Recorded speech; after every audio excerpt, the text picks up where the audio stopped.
Internet. Thanks for watching another episode of LBEB Kitchen. I've got a really nice spread for you today. I've been pretty excited to make this for a while. We're going to make some lamb Greek meatballs, similar to the burgers but with a few more things added. And we're going to pair that with some Banza chickpea pasta. So I got some of this last week. It's a great pasta. It's made entirely from chickpeas, so it's a real good option if you're a vegan or a vegetarian. I'm going to make this with some pine nuts and tomatoes and pesto. So if you are a vegan or a vegetarian, just skip the meatball portion of the video. This would be a pretty complete meal on its own. I think the box has 56 grams of protein in it, which is very high for a pasta. So vegetarian or vegan, just skip the meatballs and watch this. So we're going to start making the meatballs. If we time it right, we'll be able to put the meatballs in the oven and then make the pasta and some tzatziki sauce before the meatballs are done. So let's get started. Okay, so starting with the meatballs, we got 2 pounds of lamb in the bowl. We're going to add 1 tablespoon of garlic, a teaspoon of paprika. This is 2 pieces of bread that I soaked in water for about 20 seconds, squeezed a lot of the liquid out. This is going to help bind the meat together and give it a little bit of a Turkish flair. We're going to take 4 ounces of the feta cheese crumbles, put it in the bowl. And finally, 2 eggs. So a good rule of thumb when making anything into a patty or a meatball is 1 regular size egg per pound of meat. The egg's not going to keep it moist, but it is going to help bind it together. It will cook faster than the meat though, so if you put in too many eggs, you're going to basically end up with a scrambled meatball patty. So as always, we're going to mix the meat with our hands. This is going to help you develop a nice meatball texture without turning it into a bit of a paste, which is what happens if you use an electric mixer or something. So use your hands, it'll keep the meat nice and moist and tender without just turning it into a straight up meat juice.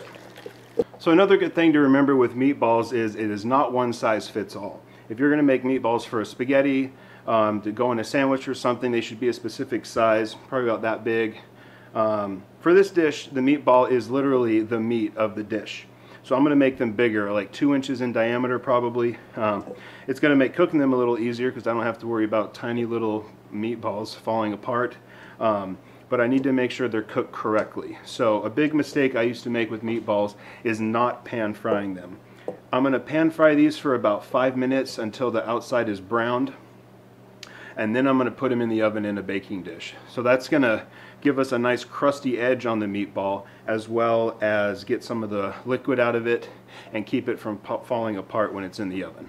Another mistake you can make with meatballs that's easily remedied is to keep a bowl of water next to where you're going to be rolling them. If you don't use the water, as many of you probably know, if you try to roll a meatball without your hands being a little wet, you're going to end up with meat all over your hands, and that means wasted food. So I don't want to waste food, so I'm just going to dip my hands a little in this water, and we're going for fairly large meatballs on this.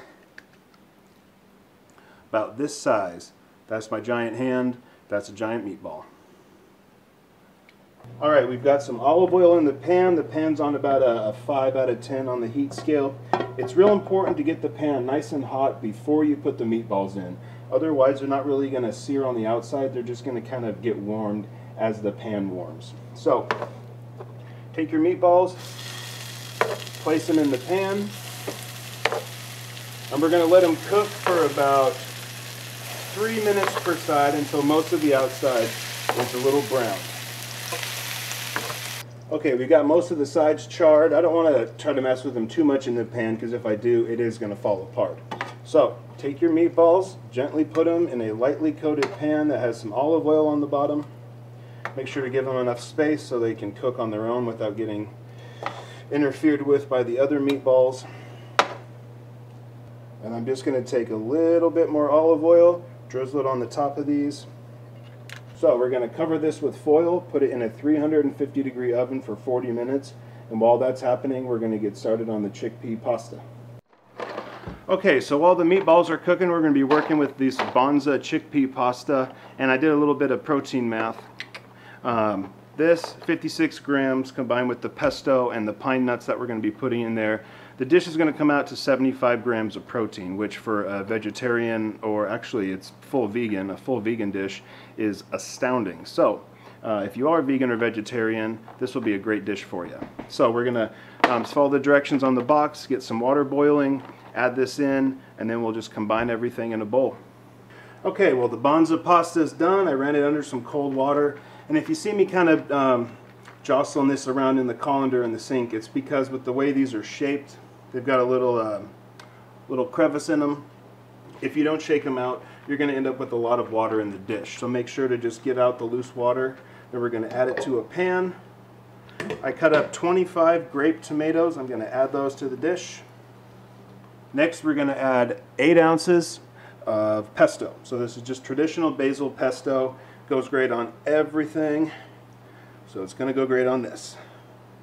And finally, for just a little more fun, we're going to add a 1/4 cup of pine nuts, or piñoles as they're pronounced. Actually, they're not. Don't say that. You'll just sound like an idiot. And finally, we're just going to mix these up until the flavors are nice and well acquainted with each other. This is going to add some nice color to the dish too. Plus, it's a cold salad, so you can just keep it in the fridge. It should keep for about a week. Great for outdoor meals, and it'll pair really nicely with the lamb meatballs and get some nice Mediterranean flavors on your plate.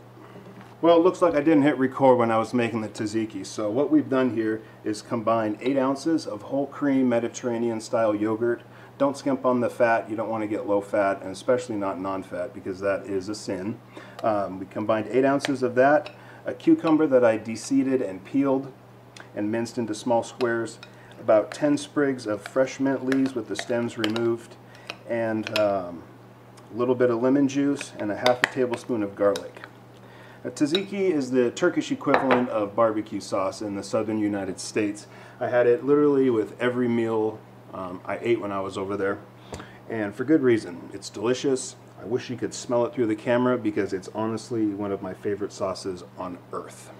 This is going to go great with the meatballs. Mint and lamb is one of my favorite combinations.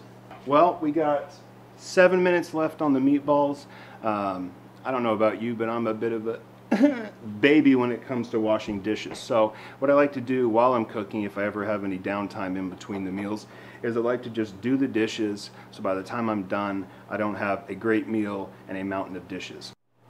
Alright, now it's time to put it all together. We got the meatballs that look amazing, cooking in their own juices. Liquid's running clear out of the meatballs, that means they're done. If the liquid's not clear, it's not done. You don't have to cut it open to check it.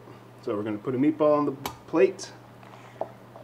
Get a bit of pasta to go with it. And last but certainly not least, can add a little bit of tzatziki sauce. Alright Internet, well thanks for watching. This is lamb kofta meatballs with some feta inside. We've got some Banza chickpea pasta with pine nuts and grape tomatoes and pesto. And of course, my buddy tzatziki. Thanks for watching. Catch you next time.